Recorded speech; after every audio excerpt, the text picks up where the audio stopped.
Your higher self does not suffer. Your familiar self can hardly figure out how not to suffer. Suffering is caused by believing negative thoughts. So, suffering is self imposed. I discovered that when I believed my thoughts, I suffered. But that when I didn't believe them, I didn't suffer. And that this is true for every human being. Freedom is as simple as that. So just stop believing in those negative thoughts. Stop being too logical, too analytical, too righteous about your negative thoughts and experiences. Whenever you are suffering, your suffering is contained in a single thought.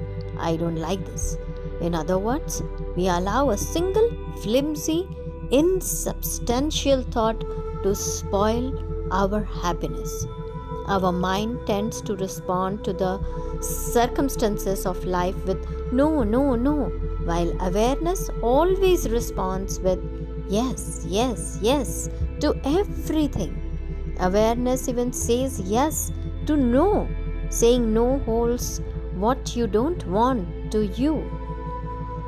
Saying yes to what you don't want releases your resistance, allowing what you don't want to change. So, what you resist persists.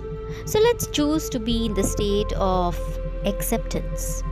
You create no more negativity, no more suffering, no more unhappiness when you abide to this state of acceptance, state of non-resistance, a state of grace and lightness, free of struggle. Here is a quote from the book Loving What Is.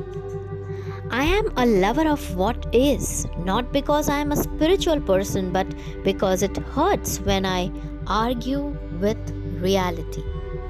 And a quote from Jan Frazier from the book Freedom of Being. If you were to altogether let go of resistance this moment, never to start it up again, by that single gesture, you had liberated yourself from an enormous burden of suffering. If we don't resist what has happened, there is no conflict, and the energy of the situation passes. Without our resistance to something, it can't stay in our life. On the other hand, if we resist what's happened, we will hold the situation to us and we will continue to suffer. The wonderful teacher, Sailor Bob Adamson, says to just allow experiences to come and go without judging them. It is only the grasping, the hanging on, or the resisting and pushing away that creates the bind of psychological suffering.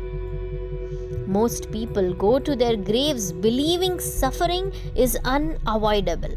How sad that is.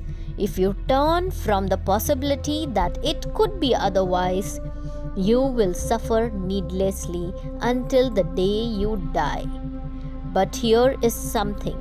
The end of suffering would be the least of the benefits if you became free. The real miracle is not the profound undoing of anguish, but the riches that would flood the freed up space. Well, friends, so let's just choose to be in the state of non-resistance, the state of really accepting what is exactly the way it is and the way it is not. Together, divine, restore order now. This is Magician Dr. Pallavi. Thank you so much.